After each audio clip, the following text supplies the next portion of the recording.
Good morning, Motorcars. Today is November 5th, 2013. On this day in history, in 1994, George Foreman became the oldest heavyweight champion.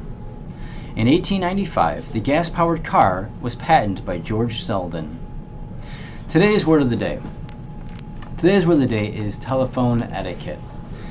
We've put our main focus on customer experience while at the dealership lately, but we can't forget about the customers who haven't come in yet. The experience the customer has when calling in is just as important as their experience when they are here. It is sometimes easy to overlook, especially when we are busy. So I've put together a list to follow. At all times when answering the phone, answer with a smile. It sounds silly, but it really does make a difference, and I'm sure this isn't the first time we've heard this. Answering the phone with, "Welcome to Motorcars, this is Brad, how may I help you?" will start a conversation on a positive note. Answering the phone as Motorcars or Toyota Service doesn't put that positive vibe out there. Use the customer's name whenever possible. This makes the customer feel that your full attention is on them. Return all messages as soon as possible and treat every message with the same importance. Remember, these are customers who are trying to do business with us.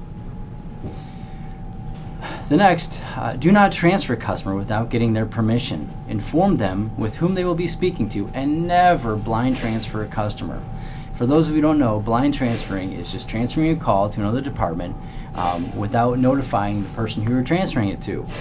Sometimes we may think it's an internal call and not a customer. And if so, we're not on our A game and we can't answer the phone properly. Be prepared with pen and paper and take a message if needed. This is also really important. It sounds silly, but if you don't have the proper tools when you're calling customers back, you'll have to have them repeat things, and again, they will feel as if they're not being heard or your attention is not fully on them. Endless hold or perpetual D&D is also not an option. If you're going to take longer than a few minutes, ask the customer if you can call them back, but make sure you get a phone number when you talk to them. They may be at work, they may want you to call their cell phone. This works in two ways. The customer's not sitting there on hold waiting, and two, it buys you a little bit of time. If it's more lengthy information you have to pull for the customer, you can go through the proper measurements and make sure that all the information you have when you present it to them is factual and accurate. Last, Debbie also asked me if I could put a little talk about the health care enrollment. I'm sure by now everyone knows that if you're enrolled in the ERC program, you need to have your health care forms in by the end of November. And Sendosoft, the company that handles this, can provide a much quicker process if the forms are completed, are faxed in rather than scanned or emailed.